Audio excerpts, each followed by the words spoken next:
Hello दोस्तों, कैसे हैं आप लोग। आशा करती हूँ अच्छे ही होंगे।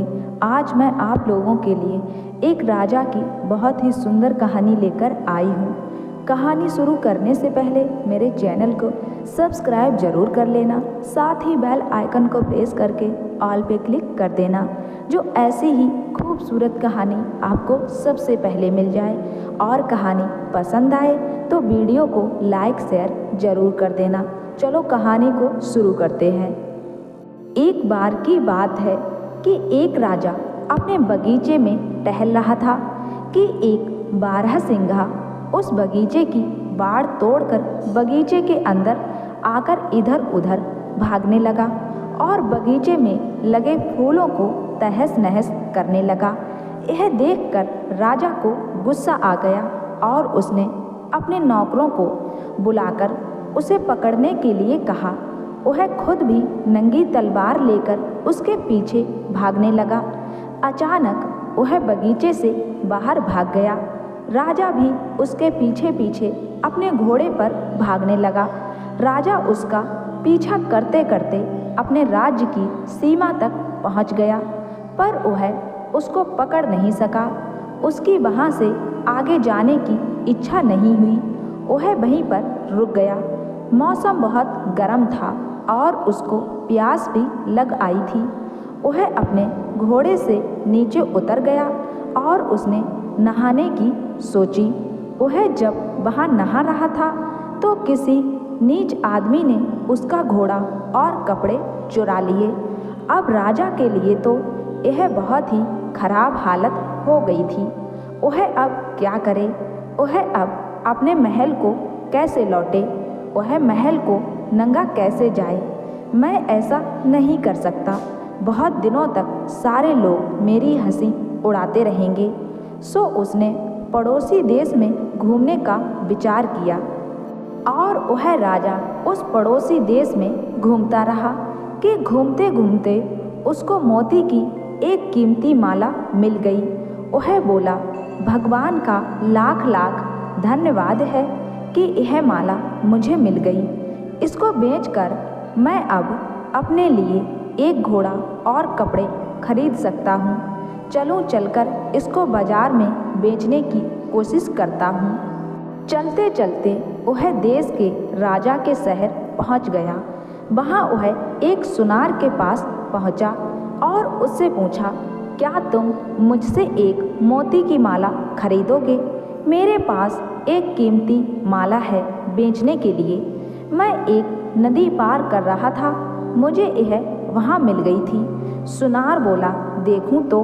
राजा ने वह मोती की माला उसको दिखाई तो वह चिल्लाकर बोला, ओ चोर, इसको तुमने कहाँ से चुराया?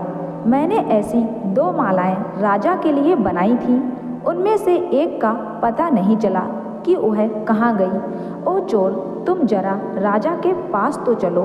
ऐसा कहते हुए उसने पुलिस को बुलाया और उससे उसको राजा के पास ले चलने के लिए कह दिया।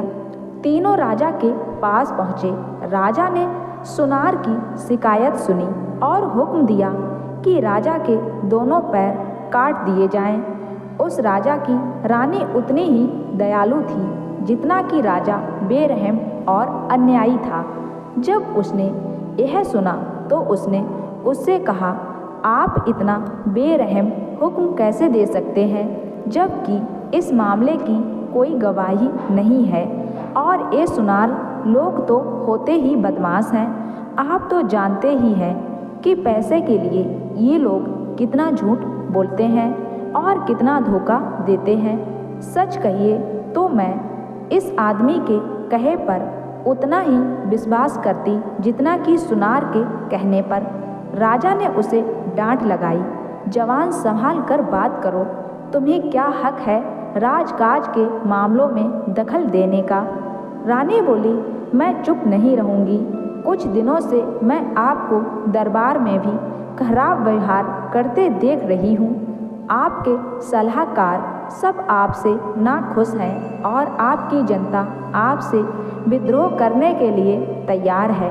अगर आप इसी रास्ते पर चलते रहे तो आपका सारा राज बर्बाद हो जाएगा। राजा रानी की बात सुनकर बहुत गुस्सा हुआ और उससे कमरे के बाहर जाने के लिए कह दिया।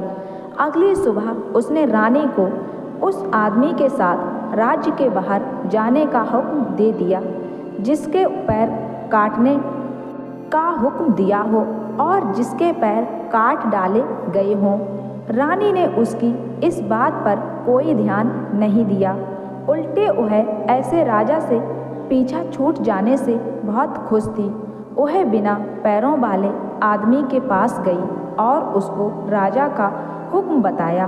फिर उसने उसको एक लंबी सी टोकरी में बिठाया और अपनी कमर पर लादा और एक ऐसी जगह चल दी जहाँ सैर नहीं था। यह वही राजा था जिसके पैर काटने का हुक्म राजा ने दिया था। वहाँ उसने उसकी एक पत्नी की तरह सेवा की जब तक कि उसके घाव भरे। जल्दी ही वह उसको बहुत अच्छा लगने लगा। उसने भी उसके प्यार का बदला प्यार से दिया तो वह उसकी सचमुच में ही पत्नी बन गई। कुछ दिनों बाद उसने एक छोटे से बेटे को जन्म दिया। अपना घर चलाने के लिए वह जंगल से लकड़ी काटती और जाकर उनको शहर में बेच आती। एक दिन जब वह शहर गई हुई थी तो उसका पति सो गया और उसका बच्चा जिसको वह उसकी देखभाल में छोड़ गई थी घुटनों चलते चलते पास के कुएं के किनारे पर पहुंच गया और कुएं में गिर गया। जब राजा की आंख खुली तो बच्चे को वहां ना पाकर वह बहुत दुखी हुआ। वह तो बिल्कुल पागल सा हो गया। वह चिल्ला चिल्ला कर रोने लगा। लगता है कि मेरे बच्चे को किसी जंगली जानवर ने खा लिया है। अब मैं क्या करूं? शाम को जब उसकी पत्नी शहर से लौटी तो यह जानकर वह भी बहुत दुखी हुई कि उनका बच्चा वहाँ नहीं था, पर वह एक बहुत ही बहादुर और समझदार स्त्री, इसलिए उसने खुद भी धीरज रखा और अपने पति को भी समझाया कि हमारी किस्मत में ऐसा ही लिखा था, दुखी मत होइए। रात को राजा सो नहीं सका। वह बच्चे के बारे में ही सोचता रहा और उसकी इच्छा भी यही कह रही थी कि उसका बच्चा वापस आएगा। यह उसके लिए अच्छा ही हुआ कि वह सो नहीं पाया, क्योंकि रात के तीसरे पहर में सूडा ब्रोर और बूढ़ा ब्रोर नाम की दो चिड़ी उनके खुले दरवाजे के पास वाले पेड़ पर आकर बैठ गए और ये बातें करने लगे। सूडा ब्रोर अपने दोस्त से बोला, देखो यह दुनिया कितनी मुश्किल है, जरा देखो तो इस आदमी के साथ क्या हुआ।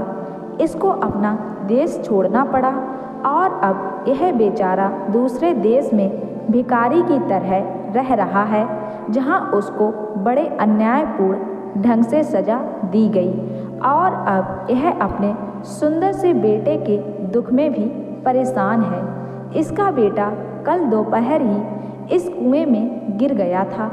बूढ़ा ब्रोर चिड़ा बोला, इन बेचारे लोगों को क्या क्या परेशानियां उठानी पड़ती हैं, क्या इनके लिए कुछ भी नहीं किया जा सकता? सूडा ब्रोर बोला, हाँ हाँ किया जा सकता है। अगर राजा इस कुएं में कूद जाए तो वह आसानी से बच्चे को बचा सकता है। इसके अलावा उसके पैर भी वापस आ सकते हैं। राजा ने उन चिड़ों की बातें सुनी तो उनको सुनकर उसे बड़ा आश्चर्य भी हुआ और खुशी भी हुई। जैसे ही सुबह हुई उसने अपनी पत्नी को जगाया और उसने उससे रात वाली बात बताई और उससे सलाह मांगी। रानी बोली, आप चिड़ों की बातें माने और कुएं में कूद जाएं। राजा कुएं में कूद गया, जिससे उसने अपने बच्चे की भी जान बचा ली और अपने पांव भी वापस पा लिए। इस घटना के बाद राजा को अपना वजीर मिल गया, जो अपने राजा की खोज में इधर उधर मारा मारा फिर रहा था। उससे राजा को पता चला कि उसकी जनता उसका बेसब्री से इंतजार कर रही है। सो वह अपनी पत्नी और बच्चे के साथ अपने राज्य वापस चला गया। वह फिर से अपनी राजगद्दी पर बैठ गया और पहले की तरह से राज्य करने लगा। गद्दी पर बैठते ही सबसे पहला काम उसने यह किया कि अपनी सेना लेकर उस राजा के ऊपर चढ़ाई कर दी जिसने उसके साथ इतना बुरा व्यवहार किया था। वह जीत गया और दूसरे राजा को बहुत शर्म आई। उसको उससे दया की भीख मांगनी पड़ी। उसने उसे बताया कि उस सुनार की वजह से उसे उसके साथ ऐसा व्यवहार करना पड़ा। अब उसको वह जाते ही सजा देगा। राजा ने उसको माफ़ कर दिया और उसको छोड़ दिया।